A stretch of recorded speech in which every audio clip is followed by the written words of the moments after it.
Bonjour, bienvenue dans cet nouvel épisode sur la correction de concours MP 2019, concours tunisien.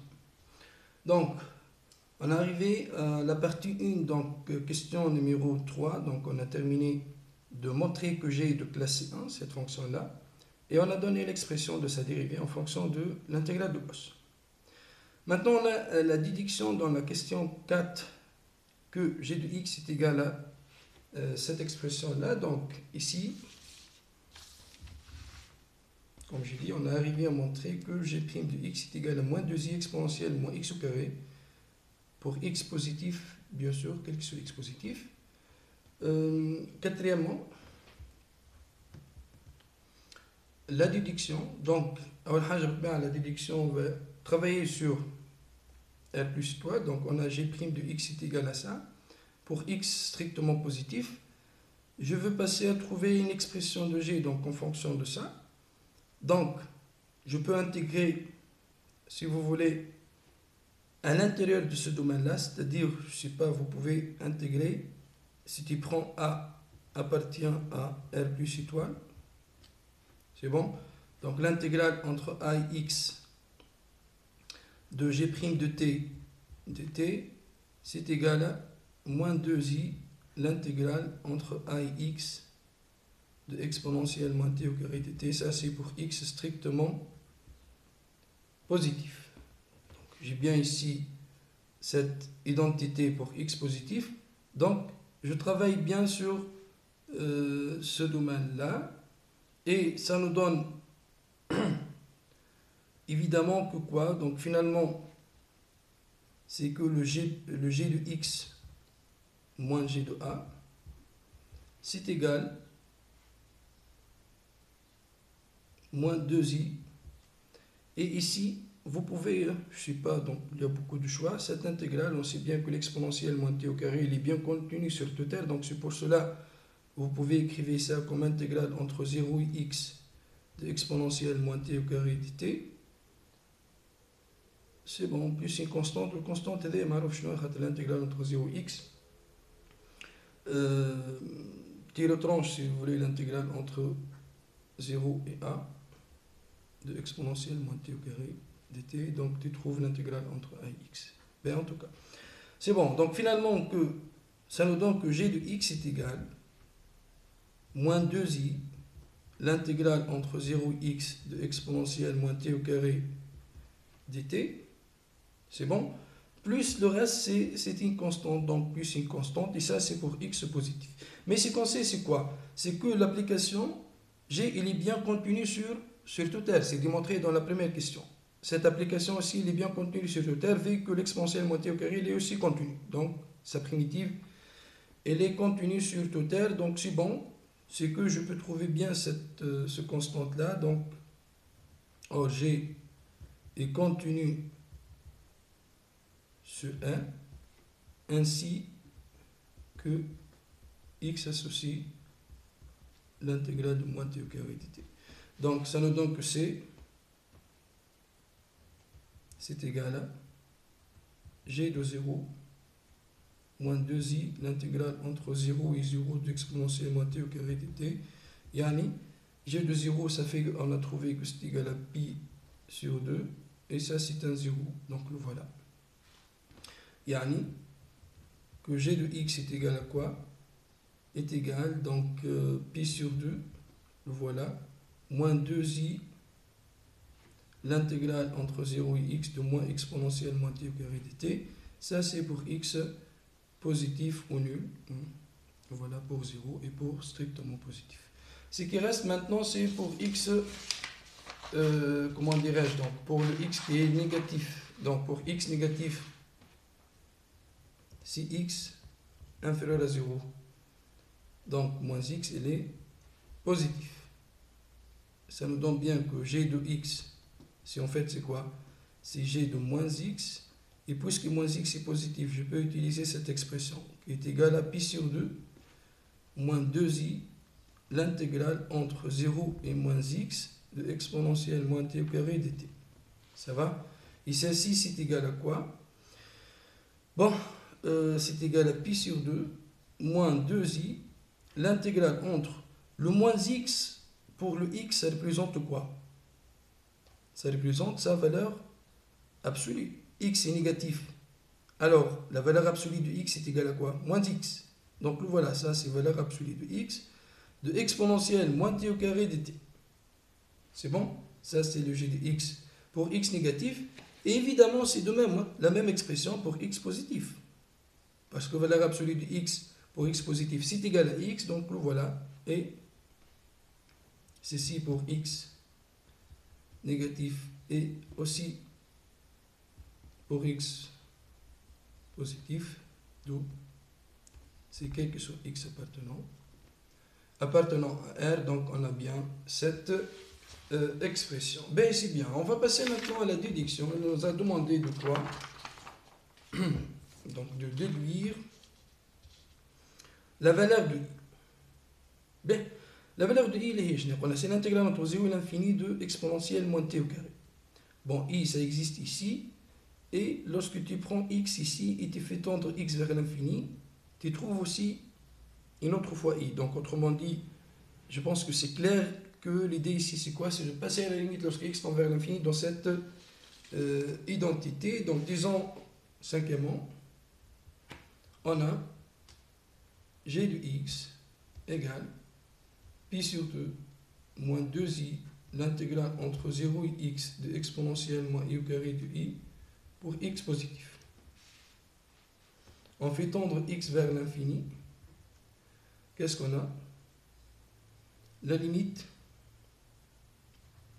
lorsque x tend vers plus l'infini, de g de x égale à quoi? Est égal à 0. C'est ça d'après donc la deuxième question. La limite, lorsque x tend vers plus l'infini, de l'intégrale entre 0 et x de exponentielle moins i au carré de i est égal à quoi? Donc évidemment, l'exponentielle moins i au carré il est bien intégrable. L'intégrale entre 0 et x, ça tend vers l'intégrale entre 0 et l'infini de exponentielle moins i au carré de i. Et ça, c'est égal à i. C'est-à-dire, j'aurai par passage à la limite lorsque x tend vers plus l'infini dans la formule étoile, j'aurai 0 égale pi sur 2 moins 2i fois i. Donc, c'est-à-dire i au carré est égal à pi sur 4. Et puisque i est positif, parce que c'est un intégral d'une fonction positive, i c'est égal à racine de pi sur 2. Et ça, c'est exactement la valeur de l'intégrale de Gauss. C'est bien. Donc maintenant, c'est quoi? C'est la question 6. La question 6, c'est l'histoire de dérivabilité. Donc, vous voyez bien cette fonction. C'est bon, le pi sur 2, il est bon. Mais lorsque tu vois ici, l'intégrale entre 0 et valeur absolue de x de exponentielle moins i au carré de u, c'est comme si c'était une composée. Il y a juste les fois, donc g de x, on a cet égal à pi sur 2 moins 2i l'intégrale entre 0 et valeur absolue de x de exponentielle moins i au carré de u. On est bien que ça c'est de classe C1 sur 0 plus infini ouvert, ça va. وكيف كيف لو كان خدمنا sur moins l'infini 0 كيف كيف لو كنا باش نلقاو انه ما ثماش مشكل. Bon, ici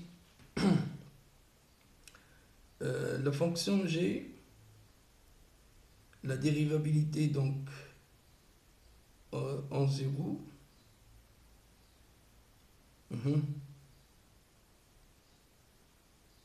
Ok, donc il est déjà pair. Il suffit de voir, déjà on a vu qu'il est de classe 1 sur 0 plus infini. La parité te donne ici qu'il est de classe 1 sur moins l'infini 0. Ok. Il reste le problème en 0. Le problème en 0, donc si on doit voir ici, c'est comme si le pi sur 2, ça va. Le moins 2i fois cette fonction-là. Si je prends cette fonction-là, l'intégrale entre 0 et valeur absolue de exponentielle moins i au carré de u. Ça, c'est une composée entre quoi et quoi? Si vous voulez, je peux le voir hein, comme h rang f de x. C'est quoi cette composée? C'est l'intégrale entre 0 et x de exponentielle moins i au carré de u, c'est une fonction qui est bien dérivable parce que c'est la primitive d'une fonction continue, tout est bon, composée avec quoi? Avec la valeur absolue. Donc ça c'est h de x et f de x est égal à valeur absolue de x. C'est bon. Donc finalement c'est h de f de x. Le h il est de classe 1. Le f, on sait bien que la valeur absolue c'est une fonction qui n'est pas, si vous voulez, dérivable en 0. Bon, pour le moment, la composée entre une fonction dérivable et une fonction qui n'est pas dérivable, on n'a pas un résultat général, mais finalement, on va essayer de montrer l'histoire de dérivabilité là-dedans par une question de limite, si vous voulez. Donc, si g est-elle dérivable en 0, on va essayer de chercher la limite lorsque x tend vers 0 de g de x moins g de 0 sur x moins 0. Et ça, c'est égal la limite lorsque x tend vers 0. Donc g de x, c'est pi sur 2 moins 2i, l'intégrale entre 0 et valeur absolue de exponentielle moins i au carré de u. Moins g de 0 هي نفسها pi sur 2 هذه, donc باش نعاودو نحيوها sur x. Donc finalement, on cherche bien quoi? C'est la limite, lorsque x tend vers 0, de l'intégrale, ou de moins 2i plutôt, l'intégrale entre 0 et valeur absolue de x, de exponentielle moins i au carré d. Tout cela divisé par x. À quoi est égale cette limite? Ok. Bon, voilà, donc déjà, je note moi la limite ou les salles, donc la limite lorsque x tend vers 0 plus, si vous voulez, de moins 2i sur x, l'intégrale entre 0 et valeur absolue de x. Donc valeur absolue de x, je travaille fait 0 plus, toi Lily, 0 et x, hein, c'est bon, de exponentielle moins i au carré de i. Ça c'est égal la limite, lorsque x tend vers 0 plus, de moins 2i, l'intégrale entre 0 et x de exponentielle moins i au carré de i, sur x. Et ça c'est quoi sa limite? Vous pouvez remarquer que ça c'est de la forme, on l'a appelé déjà, je ne sais pas, ça mène un h, c'est bon. C'est comme si c'est quoi? Ça c'est h de x moins l'image de ça en 0, ça fait combien? L'intégrale entre 0 et 0, ça fait 0. Donc c'est h de x moins h de 0 sur x moins 0. C'est bon? Cette application h, elle est comment? Primitive d'exponentielle moins x au carré ou de moins i au carré. Elle est bien de classe 1. Parce que l'exponentielle de moins i au carré, elle est bien contenue sur le terre. Donc sa primitive, elle est de classe 1. C'est-à-dire que la limite de h de x moins h de 0 sur x moins 0, c'est quoi? C'est la dérivée, c'est moins 2i, la dérivée de h en 0. Et la dérivée de h, c'est quoi? Il y a la primitive de exponentielle moins i au carré. Donc dérivée exponentielle moins x au carré. En 0, ça fait exponentielle moins x au carré. En 0, ça fait 1. Donc c'est égal à moins 2i. C'est ça? D'accord. Ok. Maintenant, l'histoire de limite en 0 moins. La limite lorsque x tend vers 0 moins. À quoi est égale cette limite? Donc voilà. C'est la limite de quoi? Donc kiff. Donc vous avez de g de x moins g de 0 sur x moins 0. On va changer le x par en 0 moins, ça fait combien? C'est moins 2i, l'intégrale entre 0 et moins x, parce que lorsque x est négatif, valeur absolue de x est moins x. Ça va? De exponentielle moins i au carré du sur x. Ben, c'est très bien. À quoi est égal donc cette limite lorsque x tend vers 0 moins? Oui. Alors, qu'est-ce que vous proposez? Bon, vous avez beaucoup de méthodes. Je sais pas, vous pouvez faire un petit changement de variable et utiliser le h. Sinon, vous pouvez voir ça comme h composé avec moins x. Ici, la dérivée, donc, comme vous voulez. Il y a beaucoup de chemins. Le plus simple, il y a une fonction h qui est à la fois dérivable fait 0. Nous avons un petit changement d'indice, si vous voulez, de variable plutôt. De grand x est égal à moins x. Ça va? Ça tend vers 0 plus de moins 2i de l'intégrale entre 0 et grand x de exponentielle moins i au carré de u sur le x c'est moins x. Donc c'est moins. Ou le moins, c'est bon. Le voilà, c'est la limite. Donc la limite lorsque grand x tend vers 0 plus. Vous avez le même calcul, c'est la limite lorsque x tend vers 0, bon, plus ou moins, c'est kiff parce qu'il est dérivable. Donc ici, c'est la limite de 2i fois h de x, si vous voulez, h de x moins h de 0 sur x moins 0. L'application h qui est bien dérivable en 0 et sa dérivée c'est égal à exponentielle moins x au carré. Appliqué en 0 c'est 1, donc ça fait 2i fois h' de 0. C'est égal, c'est ça. Bon, c'est la limite c'est égal à ça. C'est pas la peine de réécrire. C'est égal à 2i fois h' de 0. Ou l'h' de 0, c'est égal à 1, donc ça fait 2i. La limite en 0 plus est égale à moins 2i. La limite en 0 moins, ça fait 2i. L'application g, est-ce qu'elle est dérivable? Bien sûr, c'est différent de moins 2i. Donc, g n'est pas dérivable en 0. C'est bien. Bon, le voilà. Il est dérivable à droite, à gauche, mais il n'est pas dérivable, bien sûr, en 0. Ce qui reste, c'est de tracer l'allure. Donc, tracer l'allure, si vous voulez, de cette fonction-là. C'est la 7e question. Tracer l'allure dans un repère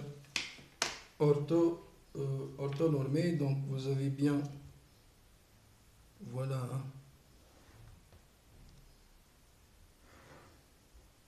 Ça, c'est notre application. Donc, le repère. Donc, les données au Machnoma. L'application est définie sur Toter. On a l'image en 0. Donc, l'image en 0, le voilà. C'est égal pi sur 2. OK. On a les limites. L'application et les paires. On va travailler, disons, sur plus l'infini et l'autre. Ça te donne ce que tu veux. Ou à la fin, la parité où la fonction est de classe 1, donc à droite. On sait bien que pour les fonctions paires, le graphe et les symétries par rapport à l'axe des ordonnées, c'est que si la dérivée différente de 0 à droite, c'est que il va être un peu, bien sûr, c'est pas horizontal, hein, donc il va être incliné une pente différente de 0. Et dans ce cas-là, la symétrie, ça va être, bien sûr, ça va être, c'est pas la même pente. Donc finalement, ça va pas être dérivable parce que finalement, vous pouvez voir que pour les fonctions paires et qui sont de classe 1, donc sur 0 plus infini et moins l'infini 0, l'histoire de dérivabilité, c'est la même tangente à droite et à gauche, c'est-à-dire c'est le 0. Bon, finalement, on a la limite en plus infini, comme j'ai dit, c'est égal 0. Donc ici, la tangente en c'est ça, en 0, c'est le 2i. Donc vous avez moins 2i fait 0 plus. Donc négatif, c'est moins 2i.